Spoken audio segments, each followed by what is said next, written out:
Welcome to the Do Zone, where real entrepreneurs share real strategies about getting things done. I'm your host, Josh Thomas. Tag me at JT Literally and show me what you do in the Do Zone. Every week, I'll pick the best post to feature across all my social networks.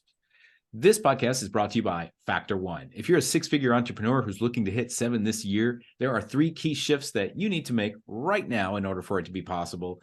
Go to iamfactor1.com now, and I'll show you exactly what those key shifts are and how you can get them set up for your business in less than 6 minutes. Once again, that's iamfactor1.com. Today's guest is Manjit Rukra. Manjit is a full-time real estate investor and educator from Winnipeg, Manitoba, Canada. He, along with his wife, Jill, have been investing for 15 years and have been involved in over 140 real estate transactions. Manjit, welcome to the Do Zone. Tell us something you believe is the key to getting stuff done that most people wouldn't think of. Yeah, well, thank you for having me. The key to getting stuff done, good question. I'd probably say I've been reading a book recently called Deep Work, and it really focuses on on distractions. And so everybody knows that distractions, it's the enemy of work.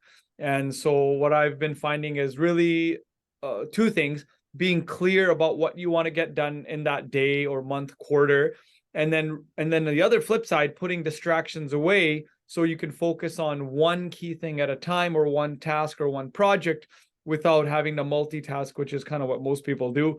So I'd say, to answer that, 2 parts is just having distractions put away and having more clarity on what it is that you want to get done for that day. Wiser words have never been spoken, and they almost kind of intermingle quite a bit. Let's get the distractions away so that we can focus on that thing that really matters. And have you run into any in your path? Have you run into any kind of reasons for, like, why do those distractions come up for most people? Why did that happen to you, and what kind of led you to that conclusion? Yeah, I think for sure. I think it's everything in entrepreneurship or winning it's intentional, right? People don't become successful by accident.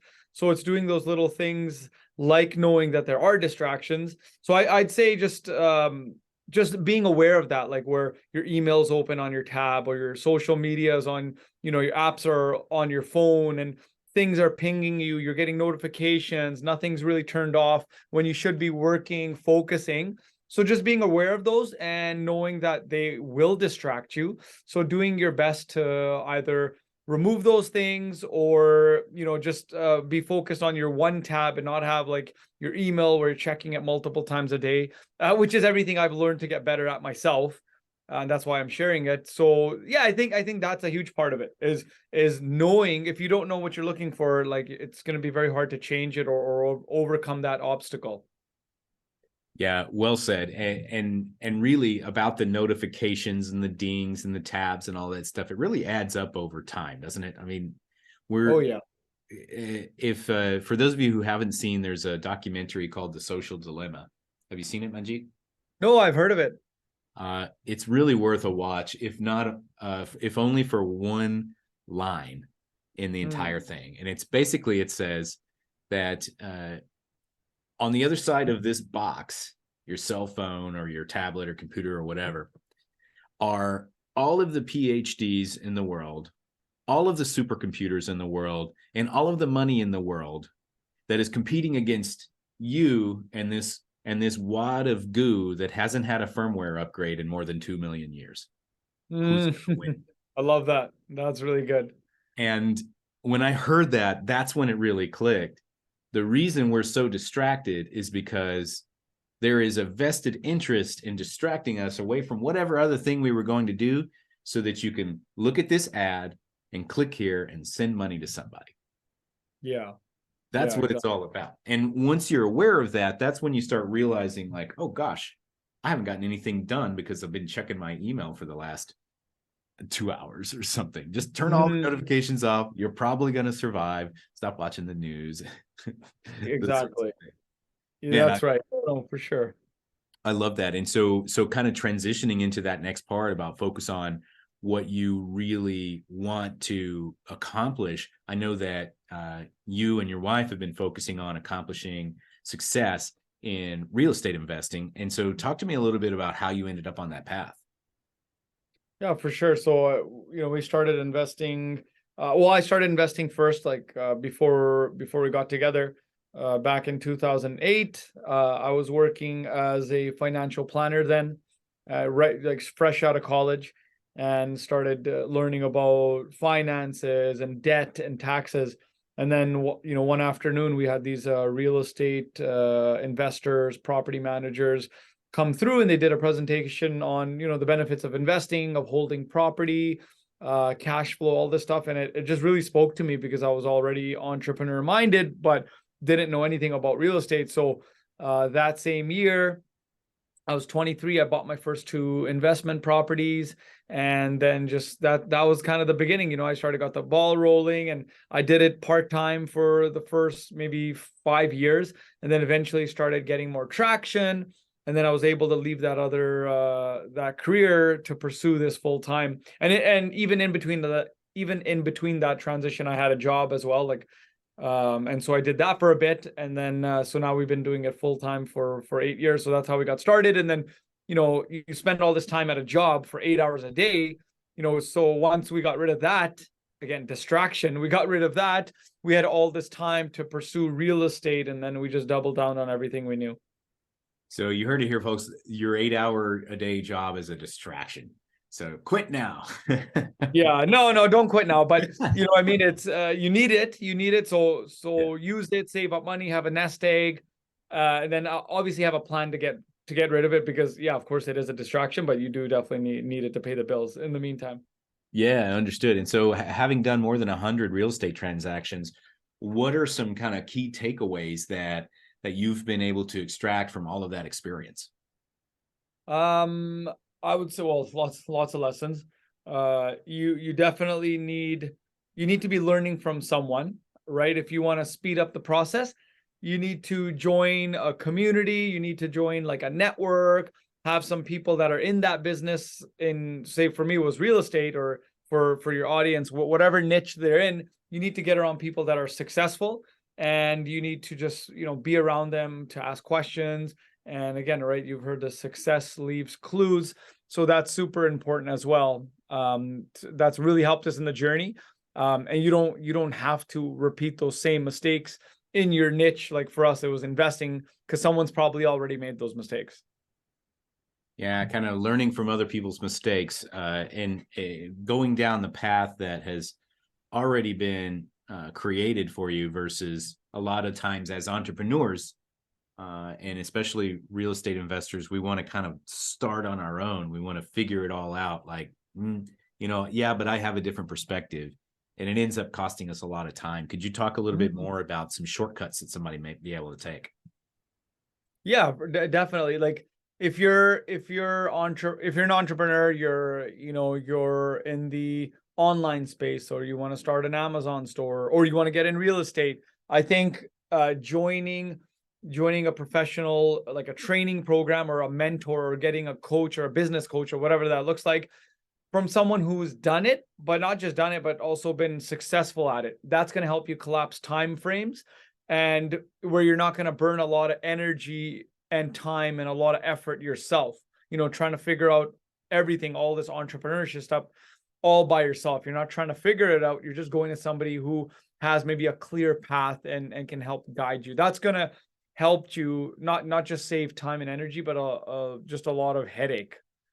You said something really important there about not only somebody who's done it, but someone who's been successful at it. Because there's a lot of real estate gurus out there, Manjeet. And so how do we really differentiate between what's good advice and what's bad advice, with so many people saying so many different things all the time?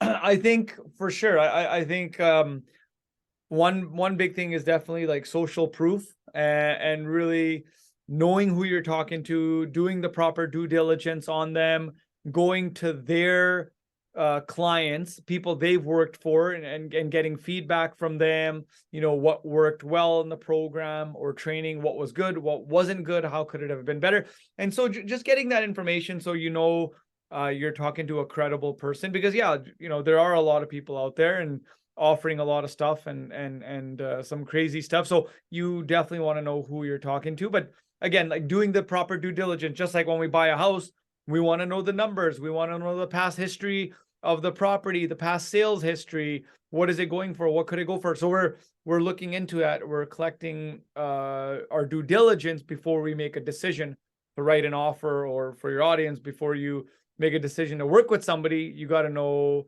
a bit more information. And again, you can get all of that stuff. Like information is more readily available today than ever. Yeah, that's right. And so speaking of information, I know that you have a book that's available on Amazon. Tell us a little bit about that, and who you really cater to, and how people can contact you. Yeah, for sure. So I co-authored a book with actually one of my clients several years ago. We did a partnership where we had 100% of our sale proceeds going to Habitat for Humanity.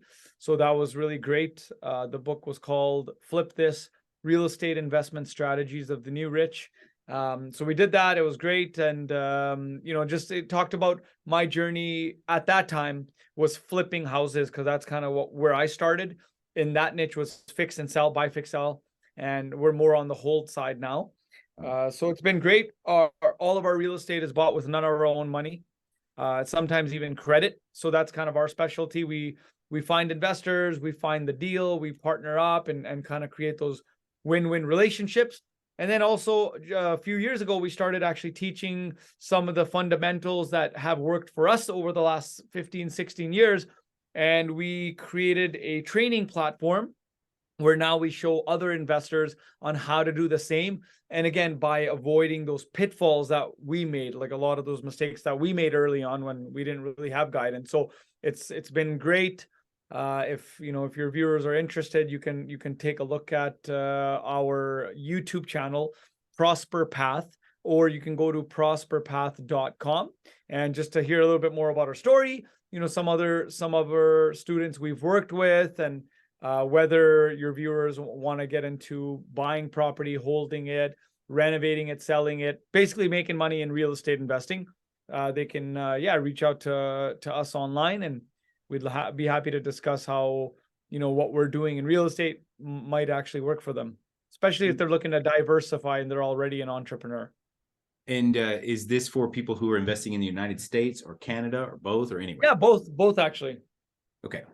Got Yeah, it. Because both. it does kind of like change the rules a little bit when you cross the border. So for sure, a little bit, yeah, a little bit it does. But from attracting money, like attracting what we call OPM, other people's money, and finding good deals, learning how to analyze them, they're very similar strategies in that part, which is nice.